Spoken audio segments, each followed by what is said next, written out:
কেমন আছো সবাই? আশা করি তোমরা সবাই অনেক ভালো আছো আর আমিও ভালো আছি। তো দেখো, আমার একটা বিয়ে বাড়ি ছিল, মানে আমার ভাসুরের ছোট ছেলের বউ ভাত ছিল। তো আমি তো সাজগোজ করি না, তাই আমার বোন বসে গেছে আমাকে সাজাতে। আমি বললাম আমি সাজবো না, তোকে সাজতে হবে না, সবাই তো অনেক সেজে গুজে থাকবে। তুই এক কাজ কর, তুই শুধু ফাউন্ডেশন দে আর চোখে কাজল দে, এটাই হবে। তো আমি শুধু ফাউন্ডেশন, চোখের কাজল আর একটু লিপস্টিক পরেছিলাম। So welcome back to my new vlog and also welcome back to my channel Tanmana lifestyle. ইনি হচ্ছে আমাদের বড় জেঠু, অজিত জ্যাঠা। আমরা ওনাকে অনেক সম্মান করি। আর অজিত জ্যাঠারই ছেলের মানে পোতা, ছোট পোতার বউ ভাত এটা। মানে আমি কিন্তু কাকি শাশুড়ি, বুঝতে পেরেছো? আমাদের বউ কিন্তু খুবই মিষ্টি হয়েছে। পাশাপাশি বসে আছে আমাদের দুই বৌমা। রেড শাড়ি পরা হচ্ছে আমাদের বড় বৌমা, আর এই যে আকাশি কালারের শাড়ি পরা বউ, এটা তো নতুন বউ, দেখে বুঝতেই পারছো। এই হচ্ছে আমাদের বাড়ির দুই বউ। খুব মিষ্টি কিন্তু বউ দুটো, বলো সুন্দর হয়েছে না? আর এই হচ্ছে আমার জেঠিমা। জেঠিমার গল্প তো তোমরা অনেকেই শুনেছো, যারা আমার চ্যানেল প্রথম থেকে দেখো, মানে আমার ভিডিওগুলো প্রথম থেকেই দেখো, তারা কিন্তু জেঠিমার কথা অনেক শুনেছো।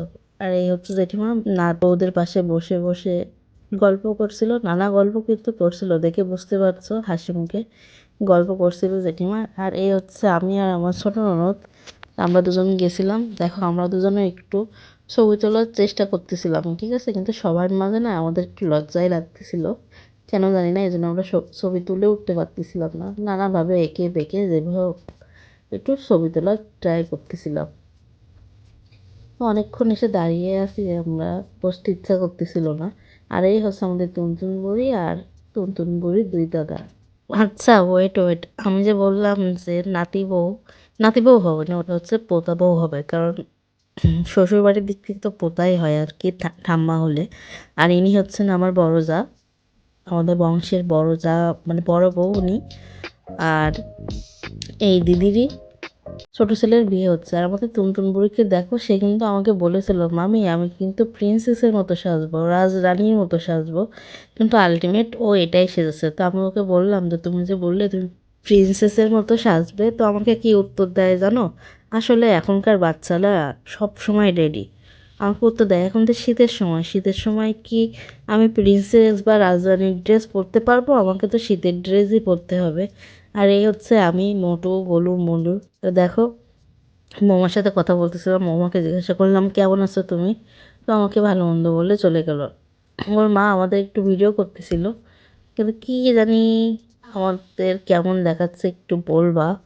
তো সবার মাঝে, আর সবাই খাচ্ছে তো আত্মীয় স্বজন, এই জন্য একটু লজ্জাই লাগতেছিল ভিডিও করতে। আমি অনেকটা চুরি চুরি করে ভিডিও করেছি, তোমরা দেখো। আর আমাদের বৌমার হাইটও কিন্তু ভালো। আর ওই যে পিছনে আমাদের ছেলেকে দেখতেই পাচ্ছ, আমাদের ছেলেও অনেক সুন্দর দেখতে। এদিকে আমার জেঠিমা হচ্ছে নিচে নামতে পারতেছে না, কারণ হচ্ছে ওনার মাজায় ব্যথা, হাঁটুতে ব্যথা। বয়স হয়ে গেলে মেয়েদের কত জায়গায় যে ব্যথা থাকে ভাই, সে শুধু একমাত্র মেয়েরাই জানে। তো আমরা অপেক্ষা করছিলাম, সবার সাথে ভালো মন্দ কথা বলছিলাম, এইভাবে সময়টা বেশ ভালোই কাটলো আমাদের। সেই ঠান্ডা লাগার পর থেকে এখনো পর্যন্ত আমার গলার আওয়াজটা ঠিক হলো না। এখনো পুরোপুরি ঠান্ডা সেরে যায়নি আমার, এখনো ঠান্ডা লেগে আছে, কিন্তু গলার আওয়াজটা এত বাজে হয়ে গেছে, আমি নিজেই নিজের ভয়েস ওভার দিয়ে আর চিনতে পারি না এটা কি আমার গলার আওয়াজ। তো এই দেখো আমাদের বাড়ির পিচ্চিগুলো কি করে, ওরা সব বসে বসে গল্প করছিল, কি জানি কী সব বক বক করছিল, কি দেখাচ্ছিল। আমাদেরকে ভিতরে যেতে বলেছিল, কিন্তু আমরা দুজন ভিতরে যাইনি, আমরা বাইরেই দাঁড়িয়েছিলাম। কিন্তু আমার ননদও জব করে, ওরও বসে থাকা চাকরি, এজন্য আমরা কেউ আর বসতে চাইছিলাম না। তো খানিকক্ষণ পর ওদেরকে ছবি তুলে দিলাম, ওরা বউয়ের স্টেজে গিয়ে ছবি তুললো, আমি নিচে দাঁড়িয়েছিলাম। তারপর আমরা খেতে বসে গেলাম, আমরা কিন্তু একদম লাস্টে খেতে বসেছিলাম, মানে আমাদের পরে আর দিদি আর দাদারাই বাকি ছিল, আর কেউ বাকি ছিল না। এই যে আমরা সপরিবারে খেতে বসে গেলাম, মানে আমরা যারা যারা গিয়েছিলাম আর কি, আমি, আমার ননদ, জেঠিমা, বাচ্চারা, বাবা, আর কি বসে গেলাম। অনেক বড় বড় বড় টেবিল, তো আমার টেবিলে আরও অনেকেও বসেছিল। এই দেখো আমি একটু ভিডিও ক্লিপ নিচ্ছিলাম, টুনটুন দেখো ভি সাইন দিচ্ছে, যেন কি একটা জয় করে এসেছে ও। এই দেখে আমি হাসতেছিলাম। আমার বাচ্চা পার্টির বহু প্রতীক্ষিত ক্ষণ এখন চলে এসেছে, এবার ওদের খাওয়ার টাইম। দেখো কত খুশি ওরা। একে একে আমাদেরকে এবার ভাত মানে আমাদের মেনুতে যা ছিল সবগুলো দিয়ে যাচ্ছে। এই দেখো ছিল পোলাও, ছিল সিম্পল পোলাও। আর পোলাওয়ের ভিতরে কোনো রকম সবজি ছিল না, সিম্পল প্লেন পোলাও। কিছুটা মটর ছিল, কিশমিশ ছিল, বাস। প্লেন পোলাওয়ের সাথে প্রথমে দিয়ে গেল সবজি। দেখো আমি তো সবজি পছন্দ করি, তাই দেখবা আমার থালায় সবজি বেশি। আর সবাই কিন্তু মানে বাকিরা কিন্তু খুব অল্প সবজি নিয়েছিল। আর যারা ভাতের জন্য অপেক্ষা করছিল তাদের এখনোই ভাত দেয়নি, আগে আমার দিয়ে গেছে। না, আমার আর আমার ননদের আগে দিয়ে গেছে, ওই দুটারে এখনও দেয়নি। তো ওর দুটা কীভাবে তাকাইছিল দেখো। তো দেখো ওদেরও ভাত দিয়ে যাচ্ছে, কীভাবে তাকিয়ে আছে। তো যেটা বলছিলাম, আমি সবজি খেতে অনেক পছন্দ করি। তো আমার সবজি খাওয়া মানে শেষ হওয়ার আগেই আবার ডাল দিয়ে গেল। তো আমি ডালের সাথে খেয়ে দেখতেছিলাম সবজিগুলো কেমন লাগে খেতে। আমার এবার এসব মাছ মাংসের চাইতে এসবগুলো বেশি ভালো লাগে, সবজি ডাল এগুলো খেতে আমার প্রচুর ভালো লাগে, কেন আমি জানি না। তো দেখো আমার ডাল খাওয়া শেষ হয়নি, আবার আমাকে ডিম দিয়ে গেল। আরে বাবা দাঁড়াও দাঁড়াও, আগে তো খেয়ে নি তারপরে তো দিবা। দেখো সবারই প্রায় সেমই অবস্থা, খাওয়া শেষ হওয়ার আগেই দিয়ে যাচ্ছে। তো দেখো আমি এখনও ডাল ডিমটাও খেতে পারিনি, এর ভিতরে রোস্ট দিয়ে গেল। তো বাচ্চা বাটিগুলো সবাই চিল্লাচ্ছিল যে আমাদেরকে লেগ পিস দাও, লেগ পিস দাও। ওরা এত লেগ পিস চাইলো, তাই আমি আর সাহস করে বলতে পারলাম না যে আমাকে লেগ পিস দাও, কারণ সবাই যদি লেগ পিস চায় তাহলে বাকিগুলো কে খাবে বলো। তো এইভাবে আমি আর লেগ পিস নিলাম না। তো এইভাবেই আমি খাওয়া দাওয়া করতেই আসি। যারা আমাকে দেখে মনে করো আমি প্রচুর খাই, তারা দেখো আমি কত বেশি খাই। সেই ভাত নিয়েই চলতেছে। প্রথমে যেই ভাত দিছিল সেই ভাত নিয়েই সবগুলো খেয়ে ফেললাম। রোস্টও খাচ্ছি। জানো রোস্টটা না অসাধারণ হয়েছিল। রোস্টটা এত সুন্দর হয়েছিল, শুধু রোস্ট না, ডাল সবজি ডিমটা অনেক সুন্দর হয়েছিল, ডিমটা কোরমা করেছিল, অনেক সুন্দর হয়েছিল। আর আমি তো অনেক ঝাল খেতে পছন্দ করি, বিকজ আমি ঝাল খেবো ফ্যামিলি থেকে বিলং করি, বুঝছো? মানে মজা করলাম আর কি, ঝাল খেবো বলে। আমার বাবা মা অনেক বেশি ঝাল খায়, এই দেখো সবাই খাচ্ছে। আমি সবার খাওয়াটা তোমাদেরকে দেখাচ্ছি। আর মুগ্ধ আর টুনটুন না, সরি, মুগ্ধ আর স্বর্গ কী জানি কি আলোচনা করতেছিল খাওয়ার ফাঁকে ফাঁকে। তো দেখো আমার রোস্ট খাওয়া শেষ হয়নি, তার ভিতরে আবার খাসির মাংসটা দিয়ে গেল। এই বিয়েবাড়ির প্রত্যেক কয়টা রান্না খুবই সুন্দর হয়েছে, খুবই সুন্দর হয়েছে, শুধু খাসির মাংসটা বাদে।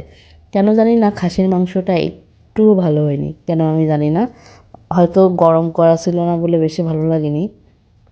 কিন্তু প্রত্যেক কয়টা রান্না আমার কাছে খুব ভালো লেগেছে, শুধু এই খাসির মাংসটা বাদ দিয়ে। খাসির মাংসের স্বাদটা তেমন একটা ভালো ছিল না। ওর থেকে রোস্টের স্বাদ অনেক ভালো ছিল, ডিমের স্বাদ অনেক ভালো ছিল। আবার ডাল সবজির কথা তো বাদই দিলাম, ওটা তোমার ফেভারিট। তোমরা বলবা যে ডাল সবজি তোমার প্রিয় বলে তুমি বলেছো তোমার ভালো লাগে, কিন্তু না, আসলেই অনেক ভালো ছিল।